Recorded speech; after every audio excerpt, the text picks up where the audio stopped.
মহান স্বাধীনতা দিবসের ছুটির সাথে বাড়তি একদিনের ছুটি যোগ করেছেন অনেকে।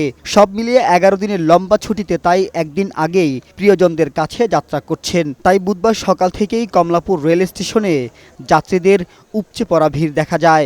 স্মুথ ছিল সবকিছুই, স্টেশনে ঢুকতে কোনো প্রবলেম হয় নাই, সবকিছু ভালো ছিল। বাড়িতে গেলে আমি সবার সঙ্গে ঈদ করতে ভালো করে পারি।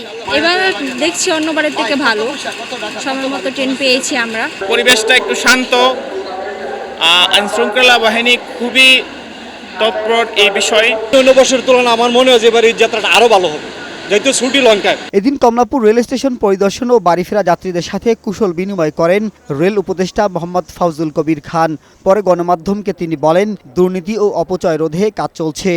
এ সময় অনলাইনে টিকিট জালিয়াতির সাথে রেলের কেউ জড়িত থাকলে তার বিরুদ্ধে কঠোর ব্যবস্থা নেওয়ার হুঁশিয়ারিও দেন রেল উপদেষ্টা। রেলওয়ে একটা লোকসানী প্রতিষ্ঠান, এখানে প্রতি ১ টাকা রোজগার করার জন্য আড়াই টাকার মতো খরচ হয়। রেলওয়ের দুর্নীতি, রেলওয়ের যে অপচয় সেটা যায়, এবং আমরা সেটা যাতে কমে, দুর্নীতি যাতে কমে এবং অপচয় যাতে বন্ধ হয়, সেই জন্য আমরা কার্যকর ব্যবস্থা নিচ্ছি।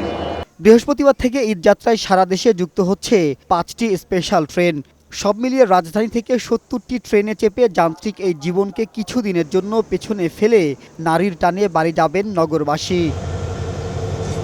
মাহবুব আজমি, বৈশাখী সংবাদ, ঢাকা।